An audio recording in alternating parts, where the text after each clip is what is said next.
time to start the meeting, so let's invite the administration. We just made a quorum. 俾佢介紹咗先，然後等下陳志全議員問下。我會問你。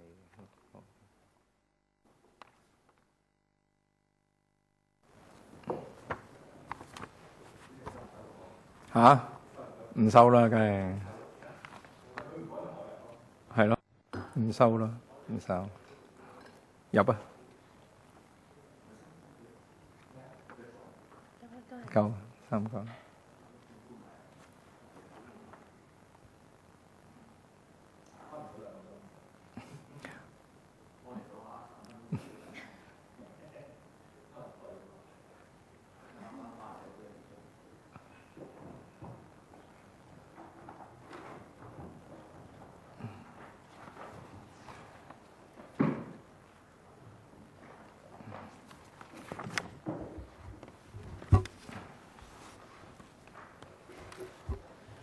I would like to welcome the team from the administration. I'm not going to introduce you one by one. Prior to the meeting, we've received a paper from the administration. This is mainly a follow-up to the concerns raised previously, in particular, the CSA proposed by Mr. Raymond Chen. The administration has come back with a new paper, CB bracket 2 2153/14 to 15 bracket 01. So we're mainly talking about this new paper. So first of all, I'd like to give the floor to the administration, and then the floor will be open to members for questions in relation to the government's response. All right, Mr. Chung, please. Thank you, Mr. Chairman. Well, for our paper, in fact, there are 3 parts to it. For the first as well as the third one, we are sort of giving a response to the outstanding issues. So I would rather skip those 2 parts. If you permit, I would rather focus on the proposed government CSAs. So let's start with paragraph 5. This one was mentioned previously. That is, we intend to address the concern about purporting to and Hon in Chinese. Well, in fact, in the text, we are going to remove the term altogether. So, in other words, we don't have to argue about the Chinese rendition of purporting to. And then there are also 2 other CSAs being actively considered, and we would like to listen to your views before we actually focus on the actual drafting. So first of all, at previous meetings, at the public hearing, this point was raised, and that is in relation to academic or professional journals.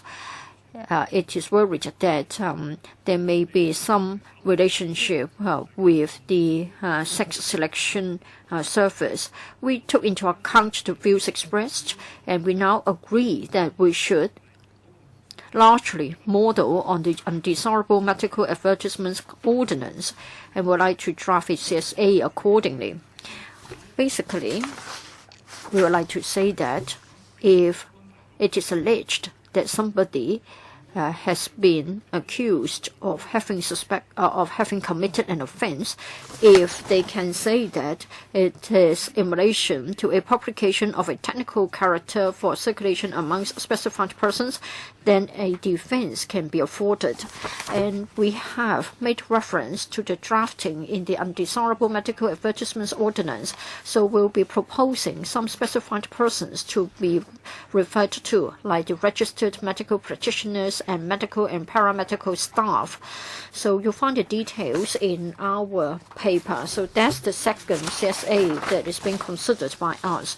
Another CSA that we are working on can be found on page 4, that is paragraph 6b. Last time, members mentioned that in relation to Section 13b of the Smoking Public Health Ordinance, and a defense is being provided. That is, the prohibition concerning tobacco advertisements on the Internet does not apply to advertisements contained in any private correspondence on the Internet and is not for commercial purposes. We have looked up the relevant literature as well as the papers. Well, the provision was enacted in 1997. At that time, probably we weren't talking about any social media platforms like today. Today, we don't want anybody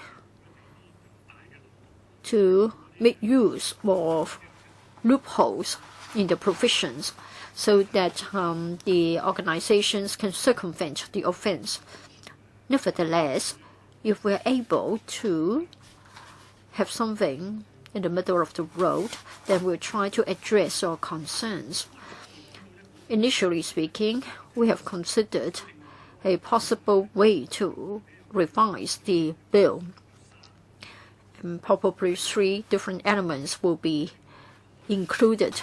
First of all, probably we can come up with a provision to provide a defense, including 3 elements. First of all, if it is something purely for private correspondence. Secondly, it is not for commercial purposes. And thirdly, if the relevant person can prove that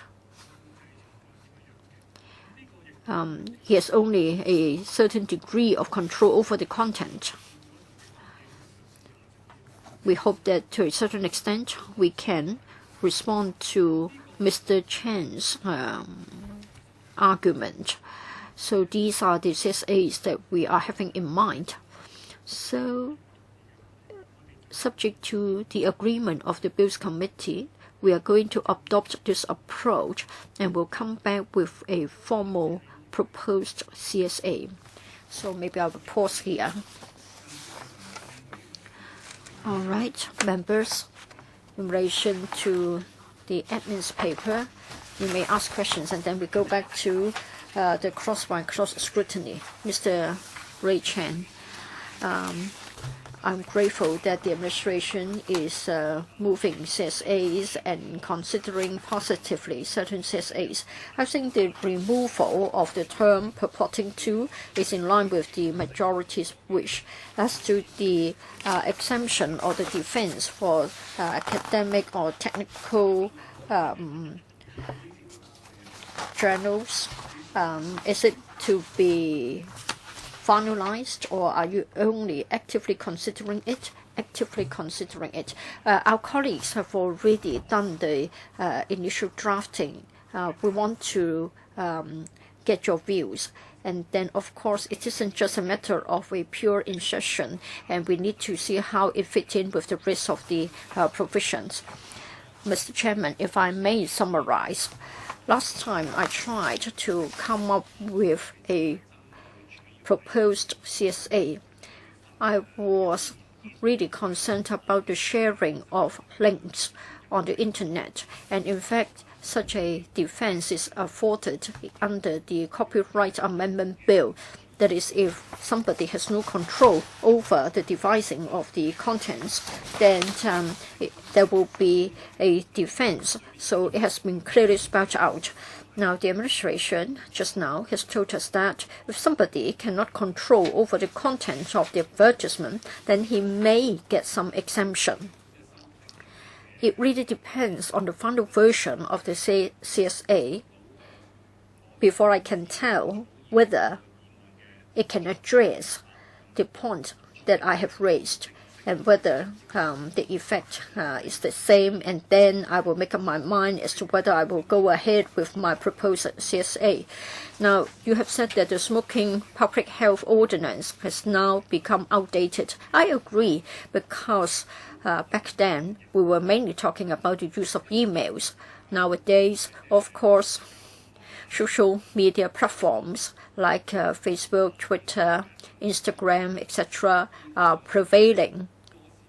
So what it means to me is that if we are to provide for a defense, of course we are talking about copying it wholesale from that piece of ordinance. I think it's better to update that provision in that ordinance as well. If you say that it is purely a matter of private correspondence, but please understand that if I try to give you a message on your wall in Facebook, well, in fact, others may view it. Of course, sometimes you may control your settings so that only your friends can view it or the whole world can view it. So I just wonder whether it can still be regarded as private correspondence if we are posting a message on the wall of a particular person. But of course, it may be a finer detail, but still, I hope the administration will consider this point. I think in the past, we said that emails were supposed to be private, but of course, there is still the question of CC. I can still CC it to all my clients or the whole world. And then, would it then be no longer private and it is public? And of course, you won't be interested in digging up what I have included in the BCC. Now, if the government is clear about the defense and if the effect can be achieved, then I think I can consider not moving my proposed CSA. Another concern is about the liability of the employees. Does it mean that anybody who has something to do with that advertisement will be caught? Of course, time and again, the administration has said that the threshold will be pitched at a high level, and then when it comes to law enforcement, evidence has to be collected. I have read up the other provisions in other legislation, and they have already provided a defense for the employees. Say, for example, under the Food Safety Ordinance, and then for the unsolicited electronic messages, and also the one about baby formula, maybe, I'm not sure.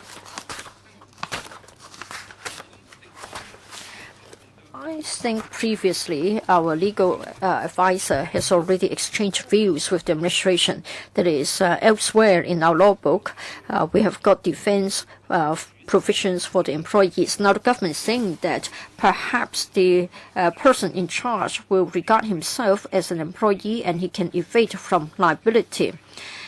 But what about the other legislation? How come that they still have the defense for employees? Does it mean that they are already outdated? Now, of course, we will try to argue our case. If we fail, we can try to see if we can propose a CSA based on the models found elsewhere. Any response from Mr. Chung? I have nothing to add at the moment. With regards to the Smoking Public Health Ordinance, since I was in charge of that as well, I think you might have heard from the panel that we have plans to regulate electronic cigarettes. So in that case, the ordinance would have to be amended, and we will consider whether or not we need to amend this ordinance as well. We are happy to consider possibilities. Mr. Chan has made himself very clear, and I'm sure other members would agree that there's some concern on the defense for employees, and for the powdered formula ordinance and unsolicited electronic messages ordinance. These are rather recent in nature. So providing a defense for employees is certainly not outdated. And since the prosecution threshold is very specific, and that you will gather enough evidence before prosecutions can be made, why are you afraid to put in defenses for employees? If they commit an offense on purpose, for example, if they change themselves into employees by purpose, I'm sure you can gather the evidence. Mr. Look, and then Mr. Charles Mock, please. Thank you, Chairman. Mr. Chen mentioned a few ordinances, and a few of them are rather recent. I don't have them on hand now, so I cannot comment on them. But in terms of the law,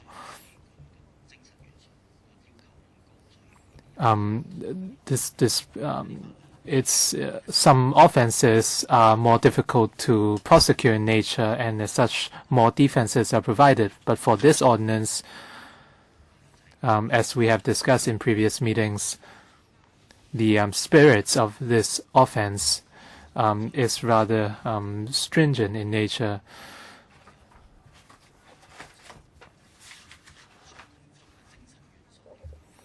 And we have to look at the intention of the employee before we can decide whether he or she can be prosecuted.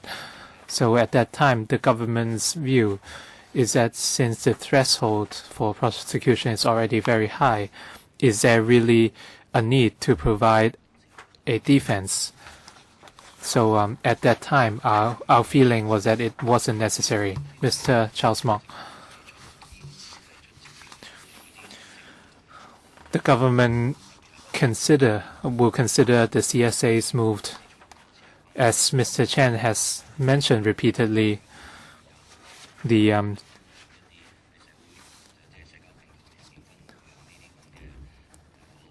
sharing of relevant content on social media platform by internet users, and for those cases you would provide exemptions or defenses, and we welcome this practice. And I can see that you have placed emphasis on one point. For people who are not in control of the contents of the advertisement, they would be exempted. And under the section Other Issues of Concern A and B, apparently you would retain the existing practice by not providing any defense. First of all, defense for employees, and B, defense for internet operators and web page hosts. By the same logic, I feel that for people who are not in control of the contents, they should be exempted as well. If you think that they are in control of the content under Part B, you said it's difficult to prove their criminal intents because they must knowingly commit an offense. So I don't really see the difference. If they knowingly do it, they can be prosecuted. And in this case, they would have knowingly shared the contents, but that they are in no control of the contents. They merely share the content. So I don't see any reason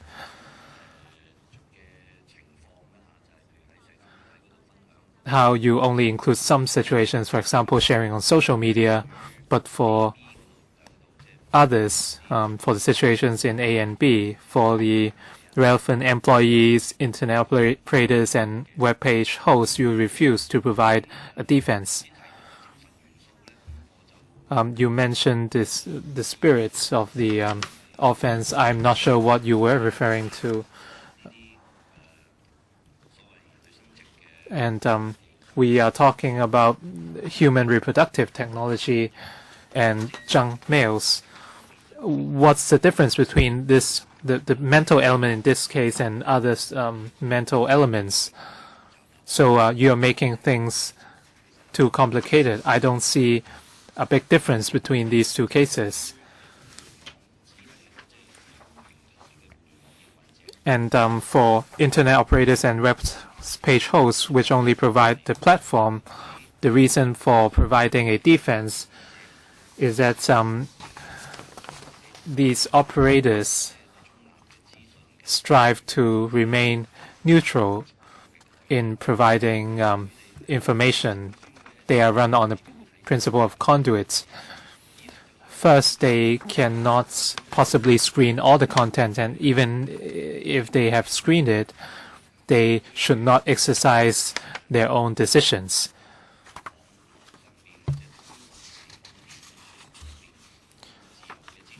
So this is crucial in ensuring a neutral circulation of information. When you look at the relevant IT ordinances, this spirit has been safeguarded.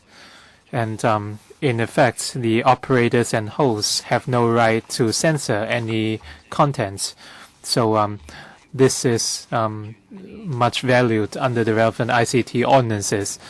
And for this case, under this ordinance or other ordinances, we see a trend for the government to make life difficult for operators. They are not sure whether they should adhere to the spirits of the ICT ordinances or follow the rules. I think this is a very dangerous precedent to set in terms of legislation. For people who share hyperlinks on social media, if you can provide a defense for them, why wouldn't you provide a defense for internet operators and website hosts? Very often, these internet operators are just normal or ordinary internet users. We are not talking about big corporations.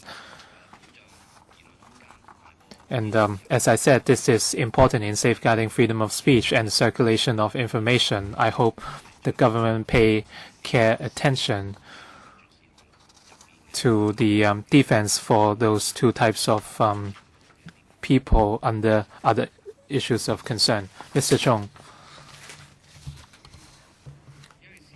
are you going to respond to Mr. Mok's concern? We are very concerned about this. We have talked about it many times. For internet operators and website hosts, how can you more clearly define their roles? Our biggest concern is that this ordinance will set a precedent, and through these ordinances, these internet operators might be jeopardized. We should not affect internet operators. We are just trying to crack down on those people who commit the offenses, who post the advertisements. Let me talk a little bit more about the internet operators. When we first drafted the bill, we have considered the wording very carefully. Now, first of all, I will talk about the mens rea. First of all, the advertisement must be published or be arranged to be published before an offense is constituted. So you must knowingly understand that it's an advertisement, and you have to knowingly publish or arrange to publish the advertisement before an offense is committed. Mr. Mok's question is that on internet forums and website hosts, what will happen? As I understand, you have set up a page and people can post on that page. So if you are a channel to disseminate such information, then the question is whether the website hosts are aware of such information. So this is something the court would consider,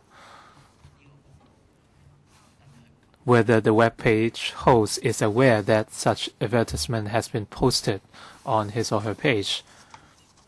These are things the court would consider, whether the host is aware that these things exist. And we will also consider the extent and so on. Chairman, we are equally concerned. You said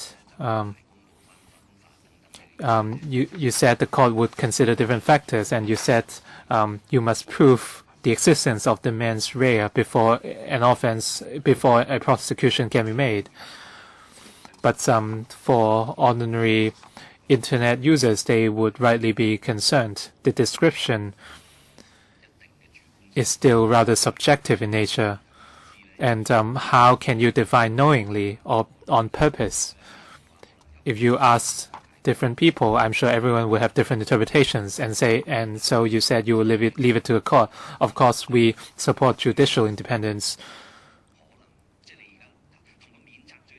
I think the biggest difference from providing a defense is that in case of a defense, you wouldn't prosecute them.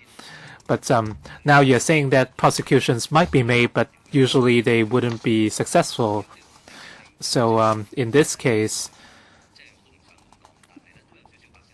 well, in other words, this is you are creating white terror. You mentioned different groups of people, with the exception of internet users who share links and information. And a defense can be provided. The employees of advertising, media, or relevant organizations, internet operators, and web hosts, including internet service providers and forum administrators, as well as personal website hosts. You are saying that, don't worry, we have to prove that you have an intent, and the court will consider different considerations. But if you provide a defense, then they wouldn't be prosecuted altogether. Why wouldn't you provide a peace of mind for them? As the chairman said, you are not trying to catch these people. If you offer them a certain degree of freedom, you can help safeguard freedom of speech and circulation of information. In order to safeguard the circulation of information, you should provide a defense for them. And you should go after the people who post advertisements and people who are actually promoting the relevant activities. I don't understand why we are spending so much time discussing how we can protect innocent people who might be affected, and they are not the people you want to go after. We should not waste so much time on this. Obviously, these people have no control over the contents. Since one of the criteria is the exertion of control over the contents, and you are providing a defense for net users who post links, by the same token, you should provide a defense for internet operators under Part B, because they have equally little control over the contents. You should provide a defense for them as well. Can you make such an amendment? I think the logic is exactly the same. Thank you, Chairman. Mr. Chung. In terms of law, we have to prove the intent. We are concerned about legal loopholes. We have talked about it a few times already. For the last item, for the final CSA, we consider one of the factors we consider is that on the internet nowadays there are lots of information and advertisements, and the formats change all the time. So the situations are not clear-cut. So considering different factors, we can narrow down on the scope of consideration and come up with defenses for advertisements as regards for internet operators and web page hosts. I would say that in general, we would not prosecute them. This is rather certain. But then, from the perspective of the law enforcers, an employer may claim himself to be an employee of the advertising, media, or relevant organization, or somebody may say that he is not the web page host. Then there may be loophole, therefore with some reservation. Well, in fact, at the meeting before the last one, we have already said that generally speaking, we seldom prosecute an employee when we're talking about a company. And then for web page host, he is indeed providing a platform. So we can say with great certainty that generally speaking, we don't prosecute them. So I hope that you have confidence in us. I won't say that this is an undertaking, but then I think the message is clear. For the CSAs that we are considering, we try to respond to the latest developments. So I hope that you can understand our position. Please don't say that we aren't doing both.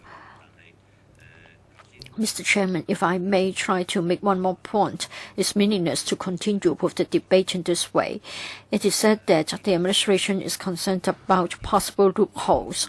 Well, I think as a matter of principle, whatever laws that you are going to introduce, there are bound to be loopholes and somebody can evade the liability.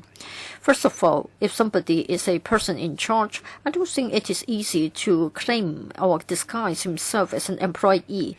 It would be too easy. If it is so easy, then it is not really the case.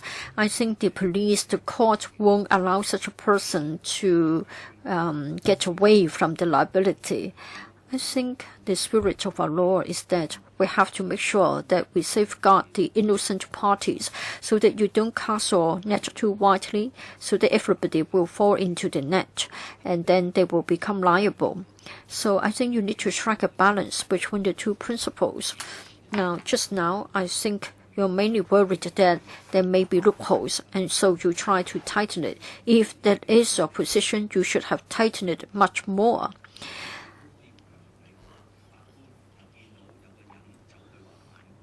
When somebody disguises himself as an employee, though in fact he is the person in charge, or he claims himself to be an internet service operator, provider, or a web page host instead of the advertiser, I think it is unimaginable. So what you should do is to make it simple. It is obvious that somebody are merely employees or web page hosts or internet operators. Why don't you give them the exemption? Why don't you give them the defense instead of asking them to rely on your assurance, saying that even though they're taken to court, they won't be convicted? Mr. Chen, I hope I don't have to say many more times. I think the discussion has digressed a long way from sex selection. I think it is now a matter of controlling the flow of information on the internet. Even if we can take Mr. Chung's word that is under this piece of legislation, internet operators and employees won't be prosecuted. But then, as it has been pointed out, we're worried that this may become a precedent, and the next time we are in the same position, this will be regarded as a precedent, and therefore we believe that it is worth our while to spend more time to express our concerns. It takes much more than just believing in you. After the law has been enacted, many people who are concerned about freedom of expression on the internet, etc., will comment on it. Yes, today we all try to improve the draft, but at the end of the day, the end product may not be satisfactory to them. Now, if it is said that an employer may disguise himself as an employee, well, such a loophole can happen to anything. I may have a YouTube video clip and I share it, but in fact it may very well be an advertisement, and then it is a matter of abusing the loophole. However, we are saying that we have to stand firm on the principles. We mustn't allow the provision to be drafted too generally. For copyright, we have the safe harbor provision, so that as long as you take it off, after a period of time, you will be safe. Of course, we can't go to such details in this instance, but your legislative your legislative intention or your legislative purpose may still be clearly expressed. You can't say that we should believe in you and that you won't be abusing the provision, you won't be going after the less culpable ones. But we're worried that this will be cited as a precedent.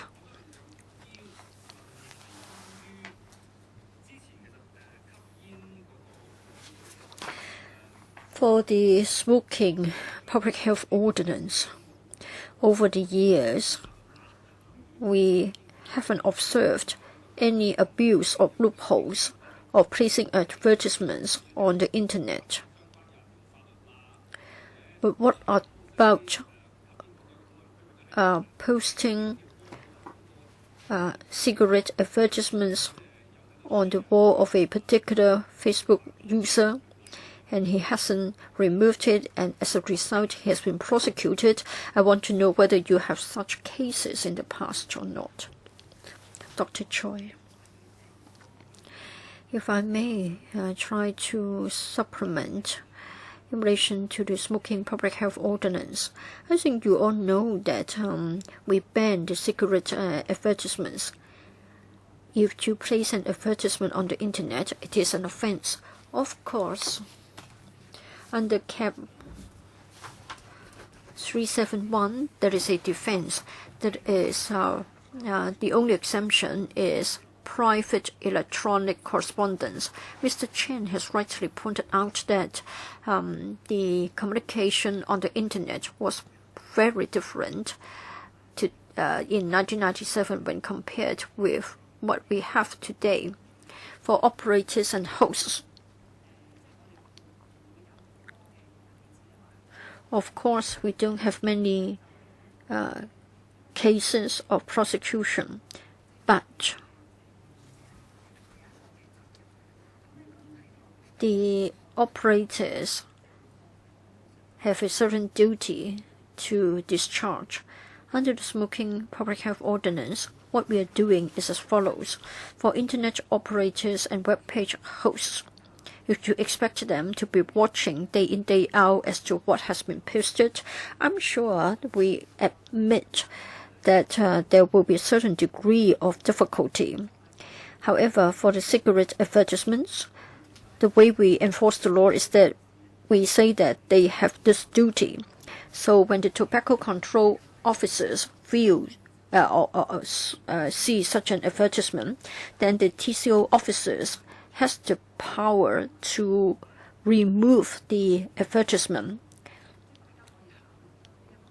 So perhaps you can consider it as a reference point. I appreciate your concern. You say that if we ban it across the board,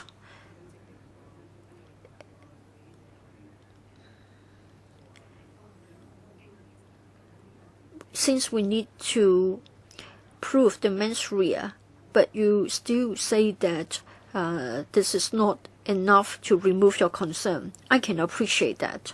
However, in the case of the Smoking Public Health Ordinance, internet operators and web page hosts, and I'm sure I have your agreement that likewise the sex selection services should not be advertised on the internet. So perhaps you can make reference to the regulatory work under the Smoking Public Health Ordinance.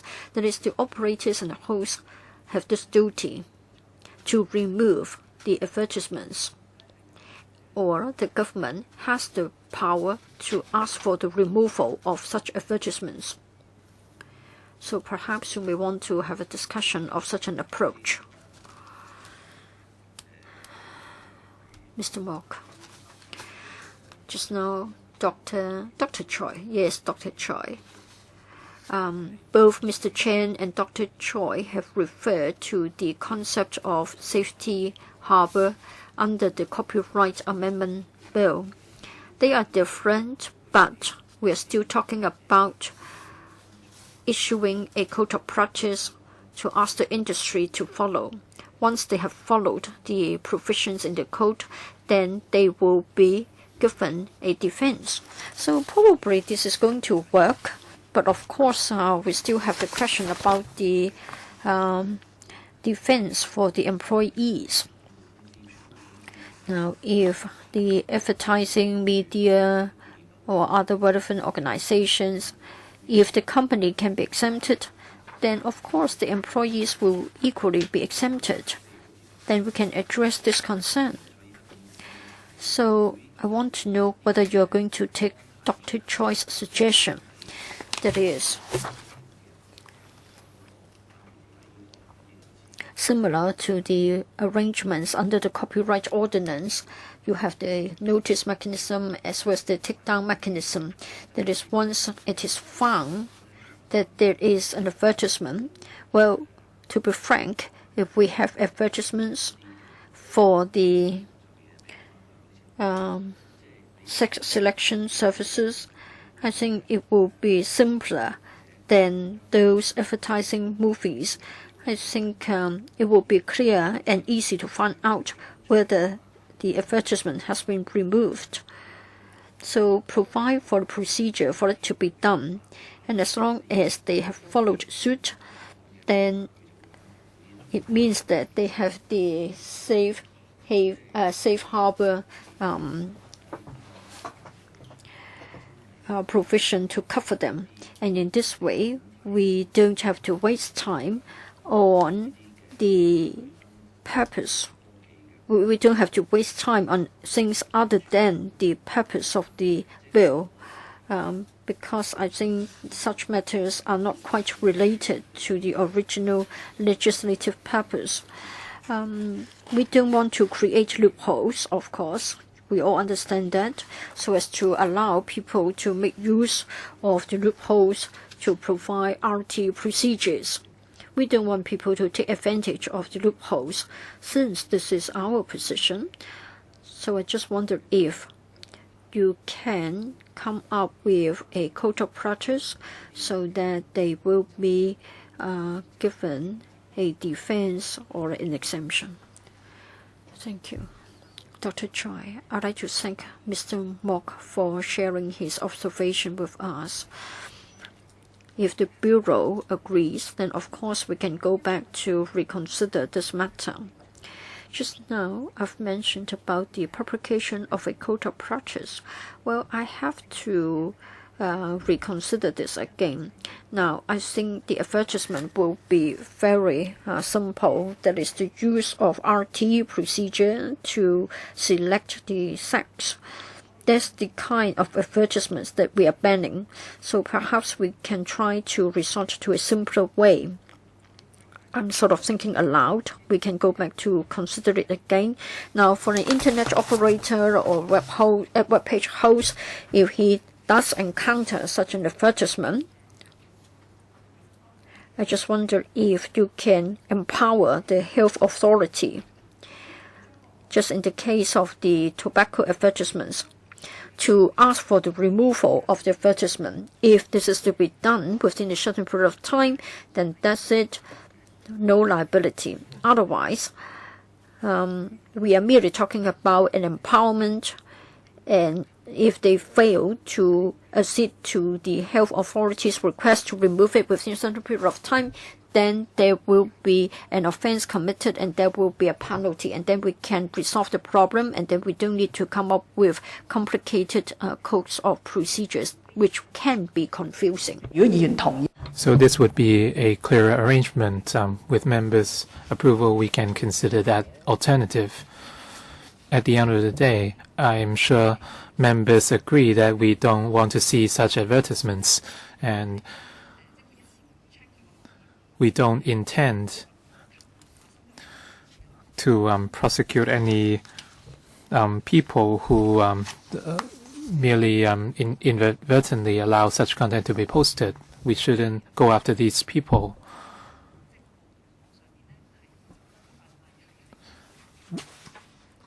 And we should target people who try to circumvent the loopholes. If members agree that this is a viable solution, then we are very happy to consider the alternative. Chairman, I'm sure this can be the direction to go. I mentioned the code of practice, but I was referring to anything along that to that effect. For the copyright ordinance, they have a notification and takedown mechanism. They have made these arrangements rather clear in black and white, so that the relevant internet practitioners would have a clearer picture, and they would know what they have to do to abide by the rules. So this is merely a notification mechanism. As you mentioned, the action must be taken within a specific number of days to remove the contents, and there should be an appeals mechanism in place. And you might receive objections, but it doesn't mean that you would arrest them immediately. The window period is rather short. We are not talking about a matter of months. If the government can consider this alternative, then our concerns can be eased. Mr. Chung, we'll see what have been done under the tobacco advertisements.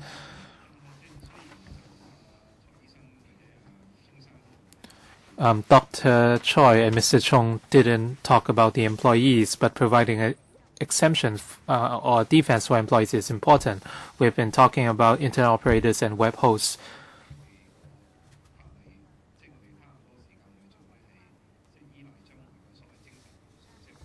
I don't think we should rely on the spirit of mens rea for future prosecutions, because that's not the spirit of our law. We should make the law as clear as possible. Since the drafting stage, we have been targeting people who post advertisements who profit from these ads. According to Mr. Chung and Mr. Lok, they are concerned that the employers might disguise themselves as employees, but as you understand, no one can circumvent the law, given that we have enough evidence. For this ordinance, internet advertisements don't just cover human reproductive technology. All the relevant internet ordinances might take this as an example, so we have to be very careful. So for the defense for employees, let me make it very clear. I've heard Mr. Chen that he might consider moving another CSA if the government doesn't take the recommendation aboard.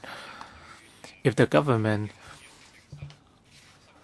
decides to amend the ordinance or move another CSA, they should give members enough time to go over the CSA. If you tell us that you are not going to provide a defense for employees today, then we will go back and move another CSA. Is that the answer? The legal advisor? Perhaps the legal advisor has some points to share. According to Dr. Choi, the approach to the English version will be different from the existing version. Dr. Choi said that a mechanism is available for the government to remove such advertisements if anyone fails to abide by the law, legal action would be taken. So this is different from the existing embargo approach. Under the arrangement mentioned by Dr. Choi, what are the responsibilities of or liabilities of the employees, internet operators, and web hosts? That remains to be seen. Since the person in charge would be responsible of removing the content at the end, we should target the persons in charge. if we take this new approach on board, we have to think about the wording. This is for internet content only. If we have such mechanism in place, the designers would not be held liable, but for physical ads, then we don't have such concern, right? It's the same, actually. What the legal advisor said is very important. Even if we have a takedown mechanism,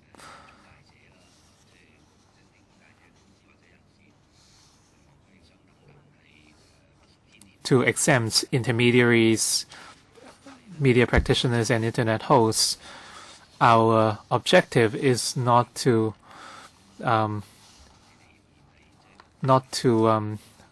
the real not let the real offenders dodge their liabilities. This is the same as the copyrights ordinance. The person who originally posts the advertisement should be held liable. So we have to see how the future ordinance would be worded, and we have to be very careful with the wording. On one hand, we hope that employees and other people involved, for example, programmers, web designers, would not be affected. But on the other hand, by the same token, I don't intend to let go of the people who post the advertisements or people who decide to take out these advertisements. So I just want to reiterate our stance. Mr. Chung, we have taken note of all your concerns, and I'd like to suggest some follow-up work for your consideration. First of all, for the CSAs moved in the second part, most of them are pretty much completed. I wanted to show you the actual wording, but because of some technical restrictions, we cannot do so. We would pass it on to the legal advisor as soon as possible so that you have time to go over the wording. For internet operators and web hosts, I agree with Mr. Lee. It takes time. We have to sleep on it. In terms of legislation and enforcement, there are things we have to think about because this is a rather new element. So we need more time to think about it. If we have any results, for example, if we have any drafts of the clauses, we will let you know as soon as possible. For employees, we can further consider changes. As we have mentioned, we have to consider the extent of the offender. We have tried our best to elaborate on it. Mr. Ray Chan mentioned 3 examples. Regardless of our stance, we would like to ask the DOJ to dig out these 3 relevant ordinances. Mr. Lok might not be responsible for that, but maybe he can coordinate with the relevant colleagues.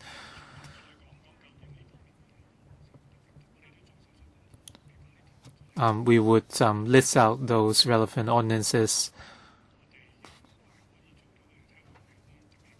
If we feel that something can be done, we might come up with some recommendations. So we would then further take in members' comments. For tobacco ads, Dr. Choi said the responsibility of taking down the ads are listed in certain clauses and ordinances. Can you list out those clauses as well? Our legal advisor perhaps can provide the information. Thank you, Chairman. Under Chapter 371 of the Law of Hong Kong, Section 14A, the relevant clause is listed, and an inspector is empowered to remove such advertisements. We have a mechanism in place, but whether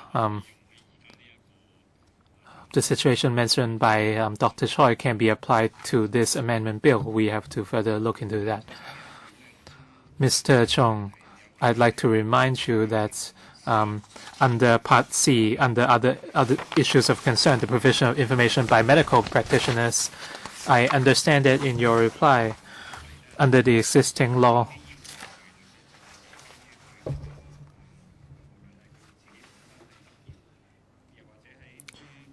for registered medical practitioners, their practice and advertisements are bound or governed by the Code of Professional Conduct for medical practitioners or the relevant guidelines. But this is still not very clear. For these medical practitioners, if a defense is provided, well, it's not just medical practitioners. We have to consider nurses and midwives as well. If they are involved in the provision of information, this should be governed by the relevant codes of practice. I think the intent you mentioned is not reliant on the law instead of the relevant codes of practice. But if you don't make things clear in the law, then the medical practitioners would not be provided, including nurses and midwives. They are merely providing information, and such information would not encourage sex selection services whatsoever. They are not in violation of their own codes of professional conduct, and still they might be prosecuted. For Dr. And Dr. Choi, you must be very familiar with the relevant codes of conduct. So for medical practitioners, we should not put it under the law. We should leave it. They should be governed by the relevant codes of conduct. First of all, I'd like to clarify the first point. According to the discussions with the members last time, if a doctor or medical practitioner offers sex selection services information based on the patient's needs, would the medical practitioner be liable? I'd like members to look at the relevant ordinance. We are only banning advertisements. So by advertisements, we are talking about the element of promotion.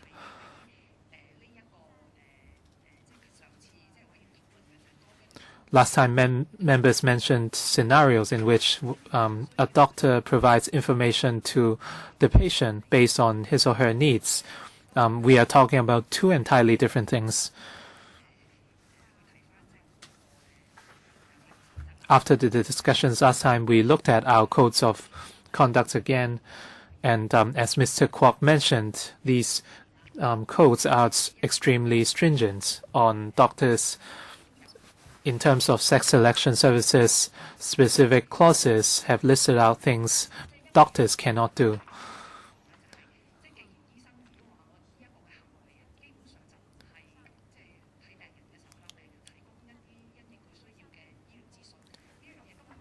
The provision of sex selection services information by a doctor is not an advertisement altogether, so we would not specifically provide a defense for these practitioners. Since we are not governing such actions, then we don't have to provide a defense. So this is a logical, error.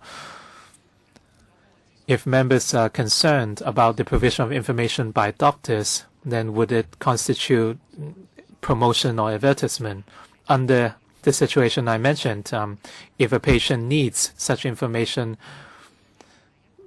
then it's not advertisement or promotion altogether, and this should not be governed by the provision. I don't want to make things more complicated than necessary. I think you should be you should feel assured that our doctors are governed by their codes of conduct already. So they do not have to be governed by the law.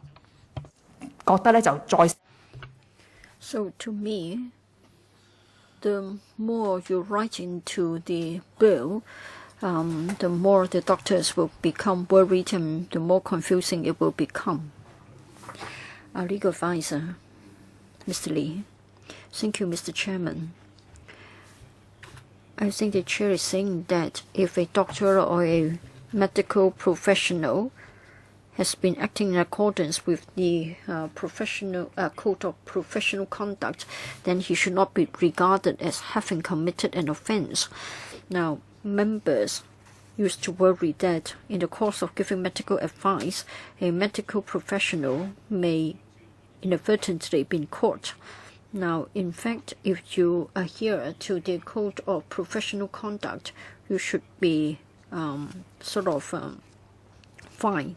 So perhaps what it is being suggested is that as long as someone is acting in accordance with the professional code, then it will not be an offense.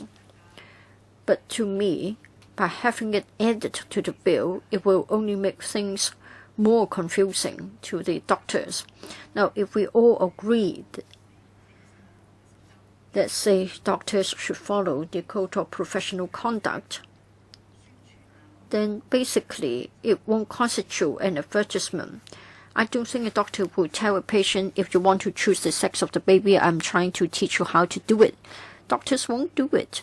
So why the trouble of including it? Dr. Choi, I think you recall that at a particular meeting, we had a public hearing, and the practitioners of RT services have told us about their worries about the gray area. Say, for example, a patient through the internet or an email has asked for a particular information. This patient copied and pasted and posted it on the Facebook wall. Then it is found that Dr. Chen Tai-man may have told this patient that it can't be done in Hong Kong, but you may go to the USA, Thailand, etc. However, if somebody is to include this message, then, and without his knowledge, maybe this doctor simply provides an answer. As you know that nowadays doctors have to answer emails, and then they get asked this question during radio phone-in programs. So if it is taken out of context, then he may become liable, though he doesn't intend it to be an advertisement. You know, an organization in Thailand may quote what this doctor has said the other day and has it included in the information on the internet, then we are catching an innocent doctor. So in fact, this doctor is giving professional advice, and his conduct is already being bound by the code of professional conduct. Dr. Choi, you have to understand that this is criminal. This is a criminal offense. And this is different from the code of professional conduct. The penalties will be different. For the code of professional conduct, it is a matter of peer review. They understand the matter. They have full knowledge as to the circumstances under which the doctor works. But in a criminal case, the doctor is not being examined by his peers. And we're talking about criminal jurisdiction. And if somebody has said something and is found on the internet, then certainly he will be prosecuted in any event. This is not fair. It means that more professionals will refrain from referring to this. Say, for example, a doctor may want to advise patient A, or he may want to include something in his thesis, he may be discouraged from doing so. If a doctor gives us a message which is the same as an advertisement or promoting the service, then the medical council will not let this person off. Equally for the nursing council.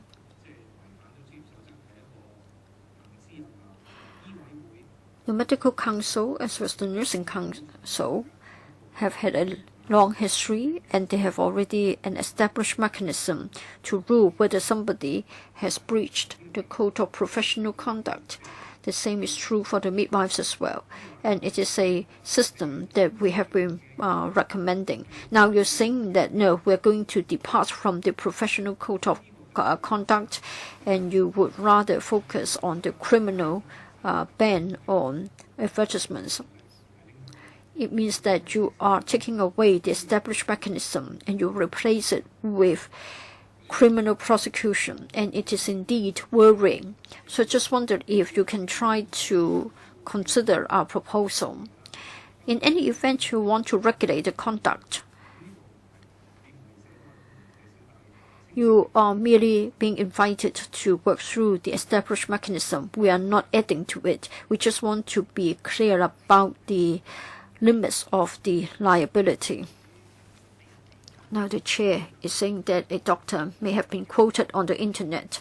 Maybe the doctor has given advice to a particular patient, and then his words have been quoted. Now, if you care to read the draft, and Dr. Luke may supplement.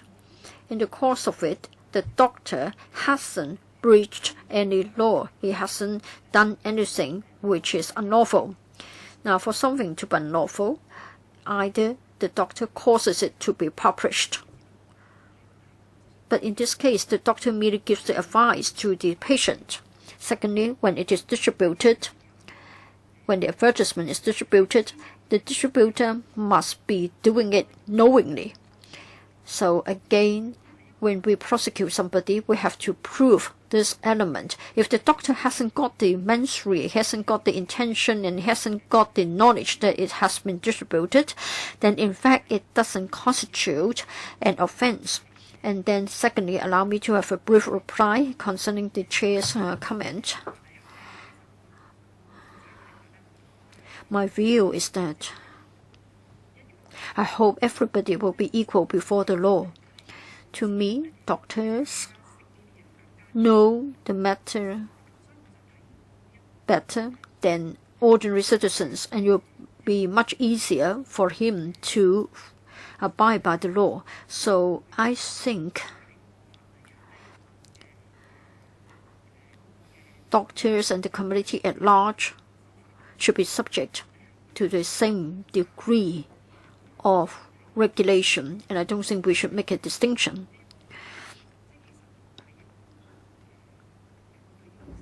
It won't be difficult for a doctor to meet the requirements and meet and comply with the law, and I don't think he will inadvertently breach the law.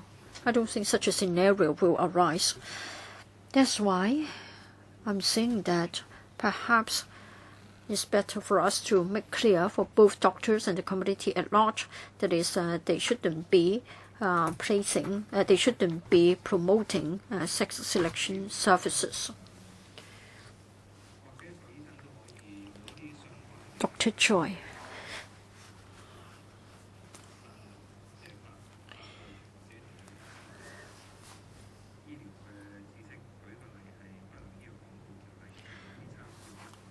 Can you sort of refer to the undesirable medical advertisements ordinance and shed some light on the discussion? Well, you may want to turn to our paper. We have also given a defense, and you can find it in paragraph 6, and there's a specific defense available to medical professionals. And as we have pointed out in the paper, we are actively considering such a 6A.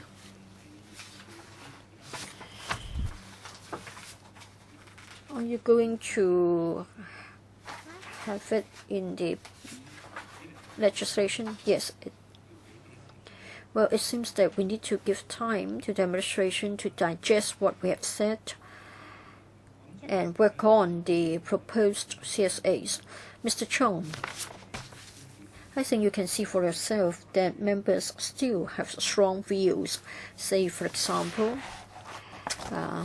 the dissemination of information on the internet operators, the web page hosts, as well as the employees. I think the point about employees is important. We are still not yet convinced that we can be happy with that.